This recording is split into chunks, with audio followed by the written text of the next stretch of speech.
เป็นข้อเสนอจากใจอายเมื่อสองคนเฮาก้าวเข้ามาเป็นคู่ใจอย่าได้วางแผนสร้างคะแนนเพื่อหลอกใช้เจ้าอย่ามองว่าคนคืออายเป็นดอกไม้ริมทาง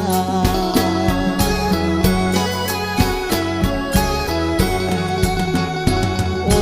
ค้างมาหลายแล้วคิดว่าเจ้าเอาใจตั้งเริ่มต้นหวานพอนานๆก็เปลี่ยนทางเขาพ่อผู้ไม่อายเลยโดนสาวหักหลังคือเขาป่าคือกะตาห่างเจ็บเพราะจริงจังพอมาเสมอ